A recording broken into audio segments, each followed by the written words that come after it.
Ouverture du procès de Vital Kamerhe, c'est 11 mai 2020.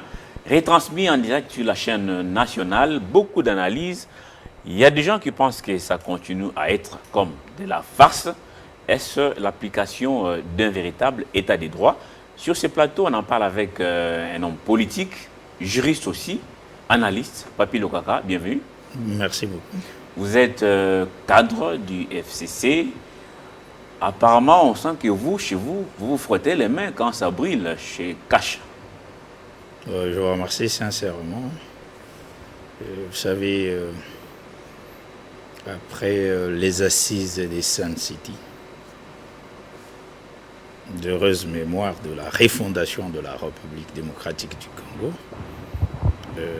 il était prévu qu'il y ait la mise en œuvre d'une commission portant sur les vérités et réconciliations, parce que vous êtes sans ignorer que les acteurs politiques, les politologues les appellent les animaux politiques, qui naturellement chacun a des responsabilités en amont comme en aval.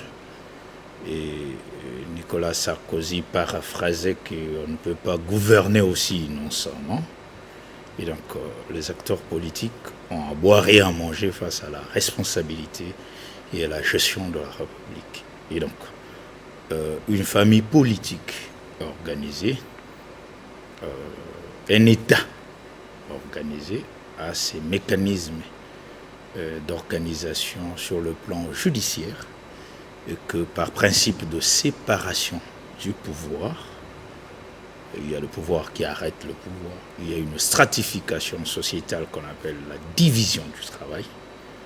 Et à ce moment-là, que la justice congolaise puisse faire son travail. Mais néanmoins, et toute personne humainement parlant, quelqu'un qui serait détenu comme membre d'une famille, le gens ne peut pas être toujours content, ce qui est naturel. Et quant à notre famille politique, nous ne pouvons pas être contents face à la détention d'une personne pour le temps possible que c'est l'État congolais, par le biais de la justice congolaise, qui a fait ce travail. Et donc, au moment opportun, par rapport à la manière de la défense, par rapport à la validité des raisonnements posés face à la défense de ce procès, et comme c'est suivi en République démocratique du Congo, le moment opportun, tout serait à la une pour avoir l'idée de responsabilité partagée, d'ailleurs, dans d'autres moyens. Alors, voir un directeur de cabinet d'un chef de l'État en fonction, c'est une première. Hein? Voir à la barre, c'est une première pour un bon nombre de Congolais. Est-ce que c'est le cas aussi chez vous? Je remercie sincèrement. Vous êtes sans le savoir que quand vous évoquez l'état de droit, dans une justice distributive, d'ailleurs c'est ça même la valeur de la gauche, c'est-à-dire les sociodémocrates, on prône pour une justice distributive, et amener quelqu'un à la barre ne serait pas foncièrement qu'il serait coupable, il peut être aussi acquitté face à ça. Et nous, comme membres de la démocratie congolaise, il y a ce que le privé, parce que le parti politique serait des associations, d'ailleurs sans but lucratif, qui participent à la gestion de la cité. Et l'essentiel là n'est que d'amener les gens qui ont une probité morale et intellectuelle face à la gestion de la République. Et donc, à chacun de nous, c'est une interpellation, à chacun de nous face aux responsabilités auxquelles on confie quelqu'un de mettre une probité morale et intellectuelle. À votre époque, on n'a pas vu les responsables, les gestionnaires, les gouverneurs des provinces, les chefs d'entreprise. On n'a pas vu ces gens-là être interpellés. Qu'est-ce qui s'est passé? Est-ce qu'on peut dire que la justice, c'est vrai, bien qu'indépendante, était tout de même instrumentalisée par les politiques à l'époque? Je vous remercie. Vous savez, le président Tshisekedi hérite un État qui a son actif et son passif. Et demain, 2023, s'il peut renouveler le deuxième mandat, il serait que dans les annales aussi des anciens présidents. Et donc, c'est un processus d'État que de dire aux Congolais que nous avons voulu la démocratie, moyennant un mandat du pouvoir, et après le pouvoir, on peut être ancien des fonctions. Et donc, les mêmes causes produisent les mêmes effets, et que une république héritée face à la belligérance, c'est-à-dire ici, nous ne démontrons pas que sous le règne du président Kabila, et naturellement auquel nous partageons dans ce front commun, parce que le pouvoir du président Tshisekedi n'est rien d'autre aussi que le pouvoir des compagnons et des camarades qui sont avec le président Kabila, et donc nous ne pouvons pas dire que hier c'était notre époque. Actuellement, vous êtes sans ignorer que la solidarité gouvernementale, un bon nombre de camarades font partie de la lutte politique avec le président Kabila, et à l'heure actuelle, nous assumons, ensemble avec le président Tshisekedi, la gestion de la République. Et donc, c'est notre République, et que nous travaillons pour le bien-être, le rendement que nous pouvons donner, le meilleur au peuple congolais. Et ce qui serait important à l'ère actuelle de la crise, qui n'est pas autre que sanitaire et économique, c'est chercher de voies et moyens pour relever les défis majeurs de la refondation et de la réorganisation de l'État. Est-ce que ça dérange certains d'entre vous que la justice commence à mettre la main sur certains qui ont délocalisé les biens de l'État? Je vous remercie sincèrement. Vous savez, l'État congolais a prévu des mécanismes institutionnels par le biais de contrôle au niveau du gouvernement sur le contrôle parlementaire. Et il y a aussi au niveau administratif, en termes de Cour des comptes. Et puis chaque entreprise ou société ou établissement public a les mécanismes de contrôle interne par rapport à sa gestion. Et à ce moment-là, nous allons nous poser des questions. Est-ce qu'à chaque époque, nous organisons des contrôles périodiques pour la gestion de la res publica? Ça, c'est ce qui est global. Et si nous les organisons, de quelle manière les sanctions sont orientées? Et comme pays, il y a lieu de relever ces défis, mais nous ne pouvons pas conclure face à une personne que ça serait ciblé, et face à un groupe de gens. Et tout gestionnaire a l'obligation de rendre compte face à sa gestion et à sa responsabilité. Avant de parler procès Caméré, procès proprement dit, on a l'impression qu'au niveau du FCC, vous jouez un peu au protectionnisme. C'est-à-dire, une fois un des vôtres est ciblé, ce sont des communiqués qui pluent dans les médias, les notables de tel coin se réveillent, les caucus de députés, tel groupe de sénateurs et tout. Vous avez du mal à laisser certains quand même aller dire à la justice qu'est-ce qu'ils ont fait à leur époque. Bon, je remercie sincèrement. Vous savez, c'est désolant. Vous savez, naturellement, du pépère des FCC et compagnons de la Révolution, il est impérieux à nous, comme peuple, d'honorer les fils dignes qui rendent un travail de la refondation, de la réorganisation d'un État. Et ici, ce n'est pas par rapport à ma tendance, mais comme compagnon de révolution, je dis, le président Kabila a démontré aux yeux du monde qu'il serait un héros vivant. C'est du symbolisme du pouvoir en Afrique, avec cet élan civilisé, et qui mérite naturellement l'honneur d'un peuple. Et d'ailleurs, il y a eu une sagesse. À l'époque, nous pouvons saluer la sagesse orientée par le président Léo Kengo Adondo et Obé Minaku de l'Assemblée nationale et du Sénat pour qu'il y ait un statut du sénateur à vie. Et vous savez, ce statut permet quand même beaucoup d'honneur, de prestige à un peuple. Et donc, nous n'allons pas fonder, pour paraphraser Hobbes et d'autres penseurs, une république face aux insultes, aux injures et aux insanités. Et donc nous sommes un peuple fort, nous devons être très unis pour conjuguer les efforts au-delà de nous-mêmes. Les séquences telles qu'ont présentées. Donc vous n'approuvez pas, par exemple, la démarche de l'évêque Mukuna, par exemple? Naturellement, l'évêque Mukuna, comme homme de Dieu, comme sportif, le pardon est de rigueur face à un père spirituel. Et comme sportif, il y a ce qu'on appelle le fair play. Et donc, c'est un homme qui joue une politique importante de son pays et qui appartient à une histoire dans un moment.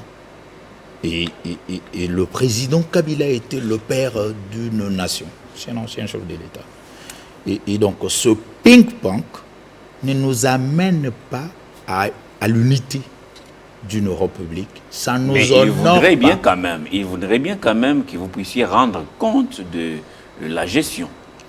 Qu'est-ce qui est mal en ça? Je vous remercie sincèrement. Nous avons des mécanismes institutionnels. Et nous ne voulons pas être de sapeurs-pompiers. Et plus longtemps possible que le défi de l'organisation et de la refondation de l'État congolais n'est pas orienté vers ces objectifs. Nous avons un défi majeur de bâtir notre pays. Et c'est dans l'amour et dans l'unité. Et d'ailleurs, le président Tshisekedi, il lançait un appel au front commun pour le Congo. Et donc, nous allons bâtir le Congo de nos aïeux, Kimpavita, Simo Kimbango, Dembombi Yanda. Ce Congo-là, nous allons le bâtir si nous sommes unis et nous sommes forts. Et d'ailleurs, le chef d'État nous a amenés à ça, de nous dépasser nous-mêmes. Ces actes-là, qui ne sont pas d'ailleurs ayant une bonne moralité, parce que la probité morale et intellectuelle ne nous oblige pas. Il y a la liberté individuelle qui doit être protégée, et puis il y a l'esprit de protection de famille, parce que nous ne serions pas un État si Crispin serait dévoilé dans toute son intimité. D'ailleurs, ça n'honore personne. Et à ce niveau-là, face aux insanités, aux injures de part et d'autre, ça honore personne pour un peuple digne. Et donc, tout ça, ce n'est pas le défi d'un logement face au confinement.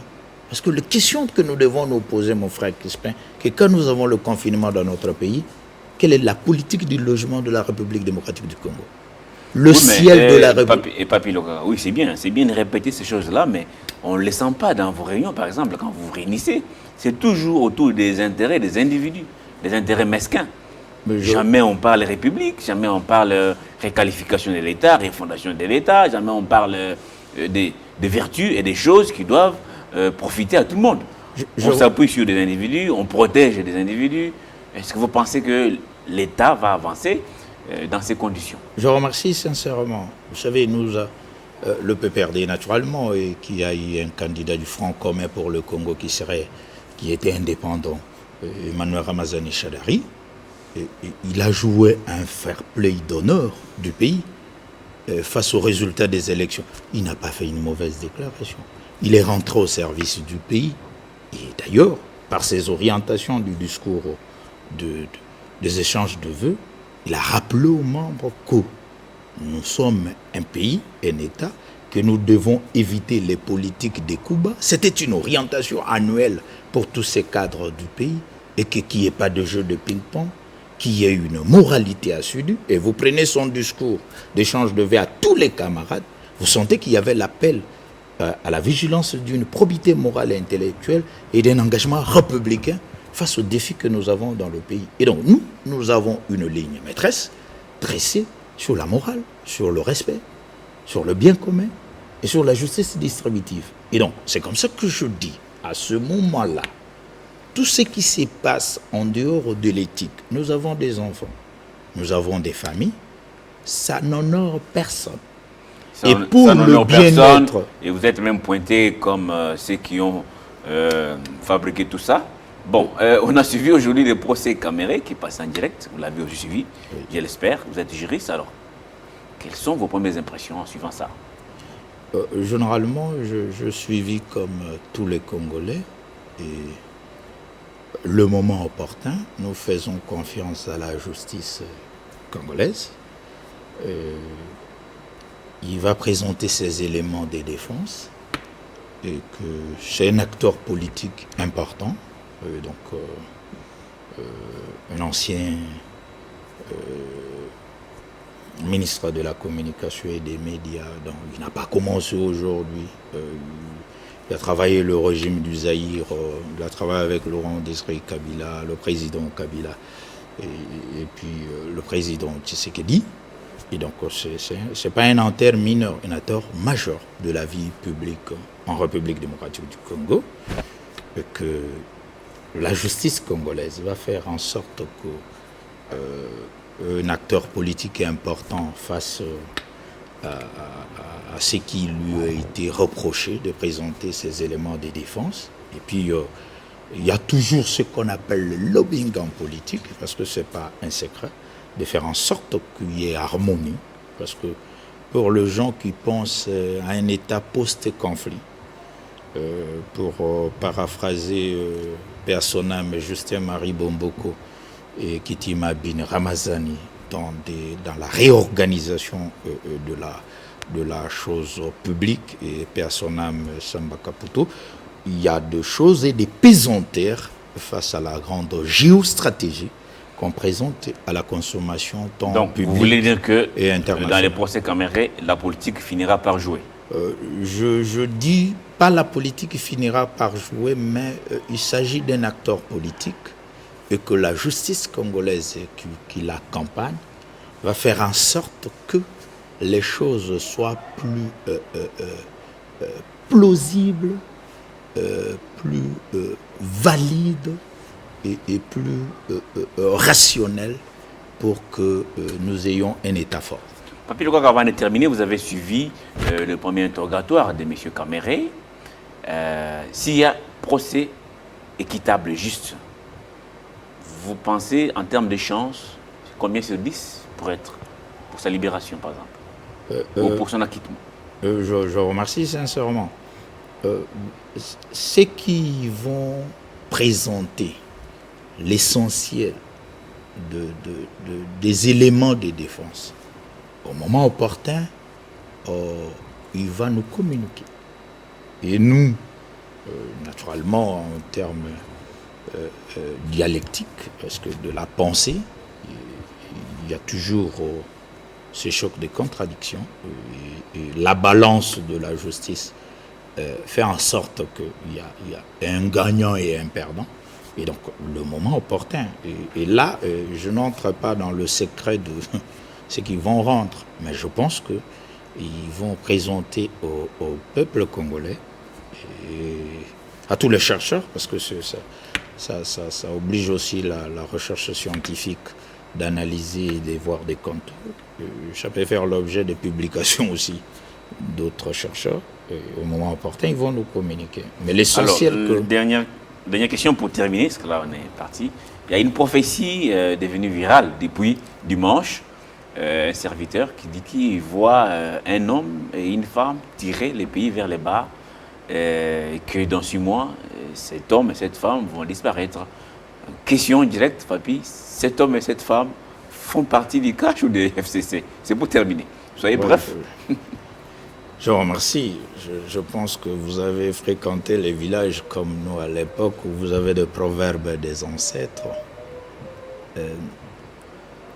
Mais je ne partirai pas par la prophétie, mais je médite l'industrialisation du Congo. Ah, tout à fait. La requalification On a compris. de la marche de l'État. On a compris. Le logement, les hôpitaux. Quel serait l'avenir de mon enfant dans 20 ans si on n'a pas eu une bonne école? Et qu'est-ce que nous allons représenter, c'est-à-dire la sécurité sociale? Ce n'est pas la caisse nationale, ce qui était l'INSS. La sécurité sociale, c'est quand tu auras 60 ans.